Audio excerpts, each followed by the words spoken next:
Hey, sixth graders. So we are now on to lesson 5.3. And we're going to take 2 days for 5.3.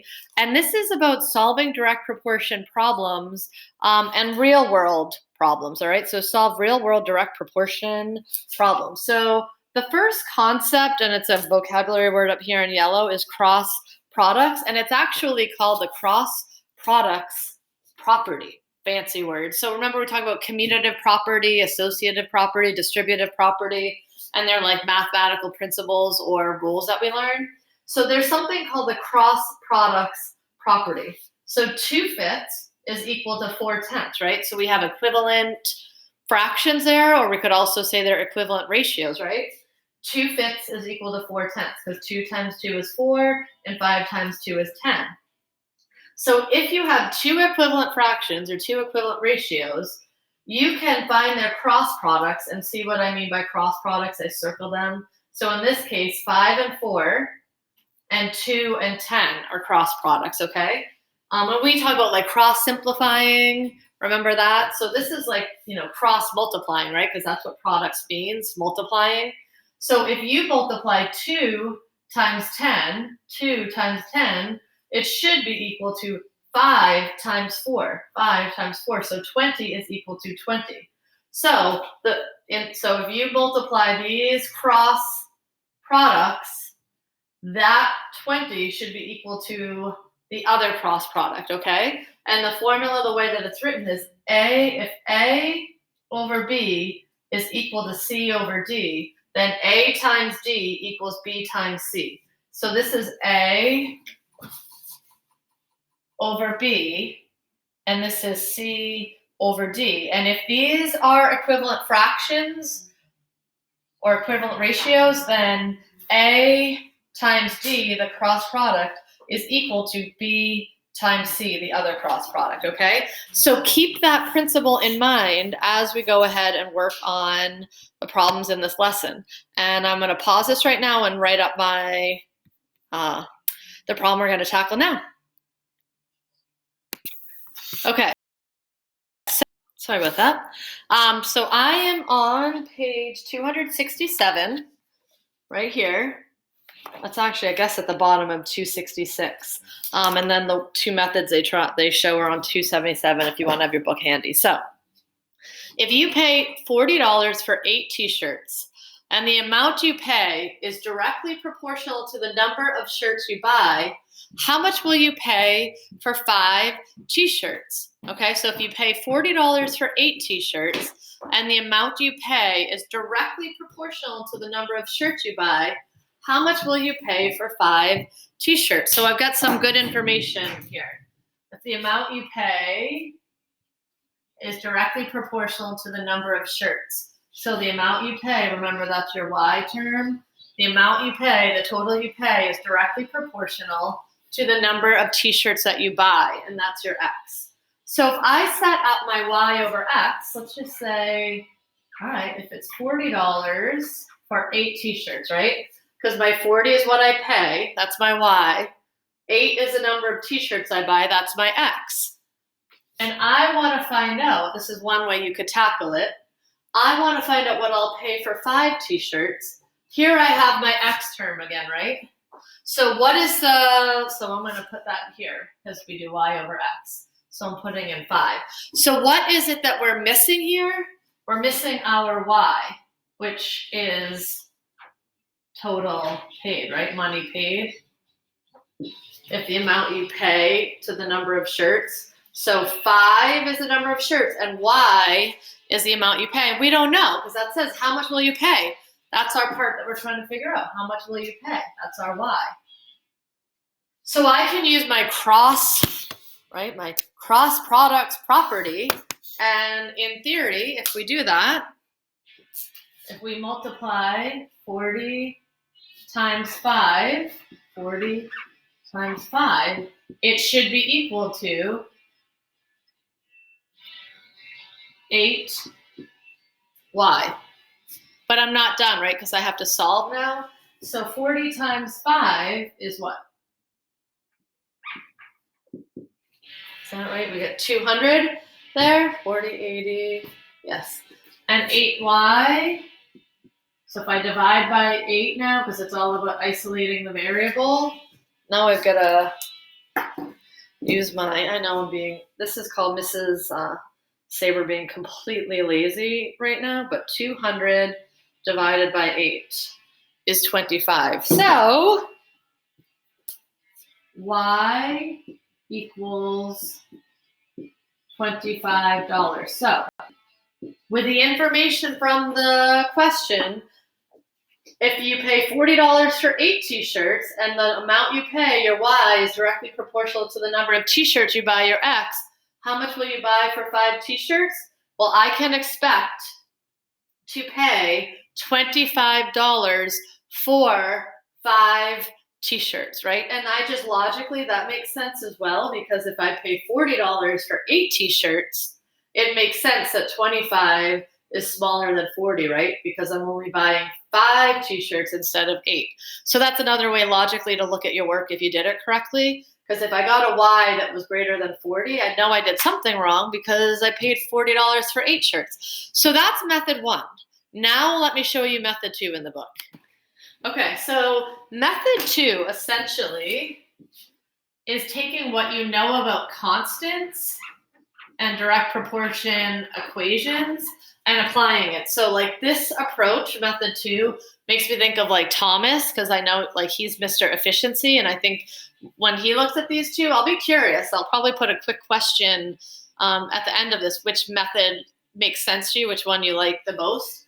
But if you know what the constant is, can we find the constant from this question? If the amount you pay is directly proportional to the number of shirts. So pay is your y, number of shirts is your x. And if we look at the example that they gave us, well, we paid 40, right? That's my y. And I paid it for 8 shirts, that's my x, right? That's my y term, that's my x term. 40 divided by 8 is 5. So I have my constant here. It's $5. It's $5 per t-shirt, right? So I have $5 per t-shirt because I found my constant. And I knew once I put this phrase, the amount you pay is directly proportional to the number of shirts. I know I have my y, the amount I paid, to my x, to the number of shirts. And I knew I could set this up as a y over 8, right? And that's how I got my constant of $5 per shirt. So now let's plug this into a direct proportion equation to solve this problem. So how much will you pay for 5 t-shirts? So I don't know. That's my y. That's what we're trying to solve. But now I know my constant is $5, and I know the number of t-shirts that I buy is 5 t-shirts. 5 times 5 is 25. So I can use the direct proportion equation as well as my knowledge of the constant to tackle this problem and get the same answer. Okay? Make sense? All right, let's see. I'm not sure if you're going to be doing one on Edpuzzle or I'm going to do another one for you. You'll just have to hold on and find out. Okay, so we are now on page 268.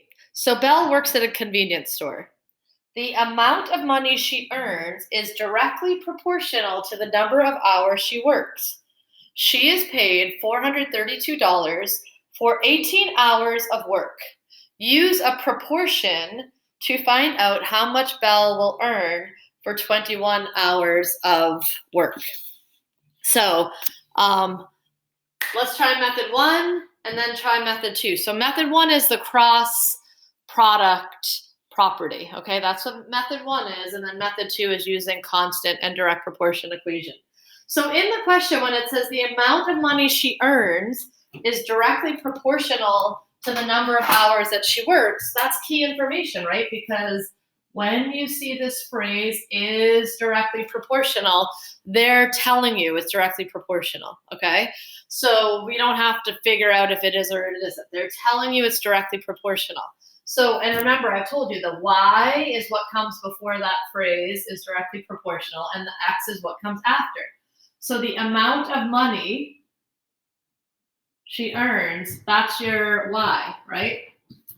To the number of hours she works, that's your X, which makes sense because if you have a constant, I think in the last one, didn't we have a $15 one? So that would make sense. Like if it's the constant's 15, that the number of hours that she works, I'm not saying it is for this problem, but just explaining why it makes sense. Your constant times your X is going to give you your Y, the total amount that she earns, okay? But we don't know the constant yet. We're not gonna, and we'll use the constant for method 2. But for method 1, you just set up equivalent ratios or equivalent fractions. So she's paid now 432. Is that, which one's my Y and which one is my X? Is 432 my Y term or my X term? Is 18 my Y term or my X term? Pause. Okay, hopefully you said that the amount she earns is your Y and that the hours that she works is your X. I'm hoping that that's what you said. So to set up cross products, remember, we're gonna do Y over X. So 432 divided by 18 is equal to, so this was my Y, right? My money, sorry, I shouldn't write that.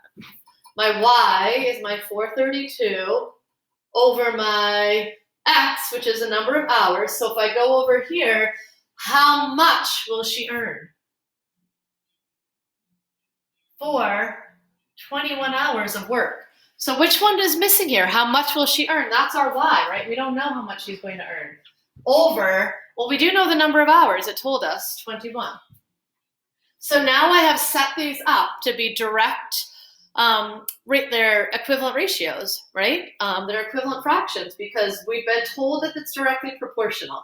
We've been told she gets $432 in earnings for 18 hours. But we want to know how much will she earn, Y, for 21 hours. So now we're going to do our cross product thing, which is 432 times 21 is equal to 18Y. Yes, Mrs. Sayward's going to get lazy right now and do 432 times 21, which I should just double check that. 432 times 21, 9,072. You're like, wow, she has some good earnings.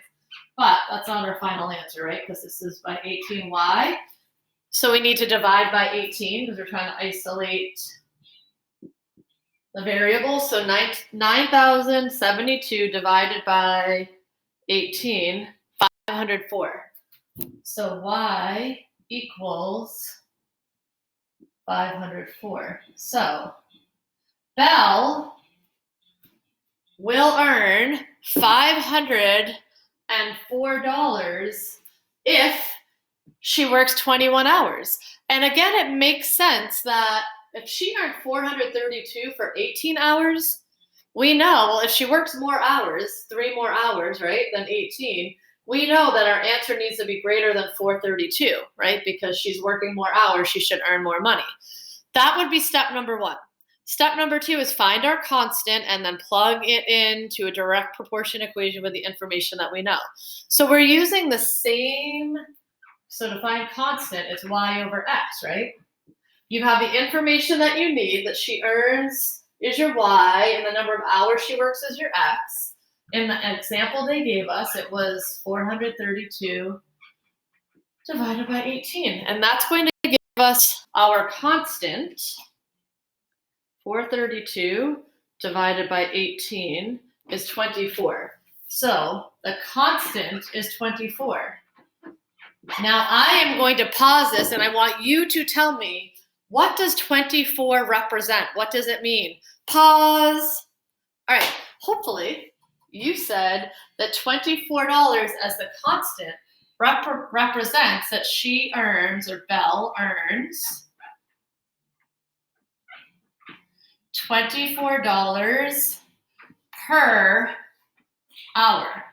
And remember, we need that per because constant is a unit rate, okay? So now, if we use our direct proportion equation that we know, Y equals K times X. Well, we don't know our y because the question says, how much will she earn? So we don't know that. That's what we're trying to solve. But we know that our constant is 24. And we know that the problem says we want to know what she's going to earn if she works 21 hours, okay? So now we have what we need to be able to solve. 24 times 21 equals 504. So we know y equals $504. So both methodologies get us to the same place. I do want to know, which one do you like better? Do you like the method 1, where you're using cross product property, or do you like method 2, where you're solving for your constant and then plugging into your direct proportion equation? There's not a right or a wrong. I just kind of want you to identify which one makes the most sense to you and which one you're most comfortable with so that you can use it going forward. So answer that question, pause, and then you're going to do some ed puzzle practice before we do one more example. All right. Okay, I wanted to go over a couple things with 5.3. The first 2 problems that you have, it says write a direct variation equation and then find the indicated value. M varies directly as n, and m equals 14 when n equals 7. So they change the language without really giving you a heads up, which is why I wanted to explain to you. When it says varies directly, that's the same as saying is directly proportional, okay? So m is directly proportional to n. M varies directly as n. So it's just phrasing it a little bit differently, but it means the same thing. M is still your y term, and n is still your x term, okay? I just wanted to make that little clarification so you didn't get confused over language. And then the last thing I'm going to show you is number 5. We're going to do it together because they get tricky on 5.3, and I want to show you exactly how they're going to try to trick you, but you're not going to fall for it. So the amount of blood in a person's body, A quarts, is directly proportional to his or her body weight, with W pounds, okay? So the amount of blood in a person's body, A quarts, is directly proportional to his or her body weight, W pounds. A person who weighs 128 pounds has about 4 quarts of blood. So if we go back to this beginning thing like I've taught you, when it says is directly proportional, what comes before it is your y.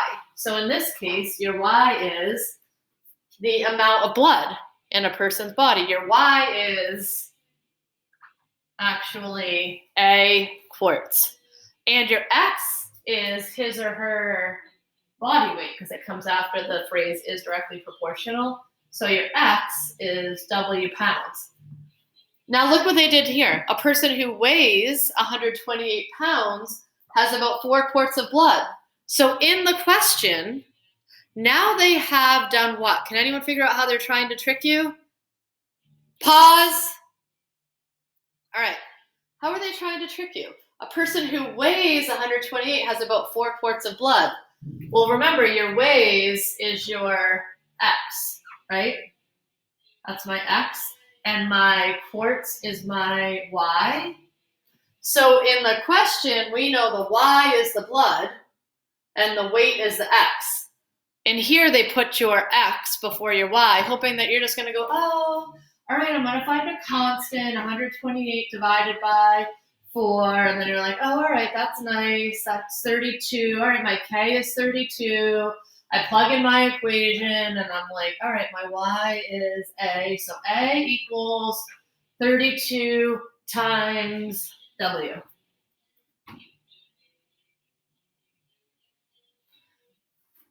That would be saying that you have 32 quarts of blood per pound to give you a total in your whole body of, however total many quarts that you have, 32 times whatever your weight is. That would be a lot of blood in your body. So they switch the order here just to confuse you.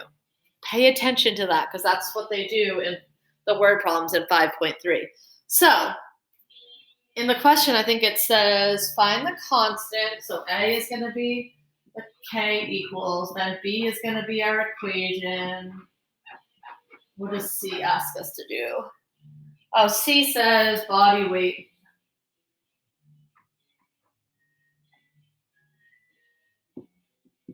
For someone with 5 quarts of blood. All right.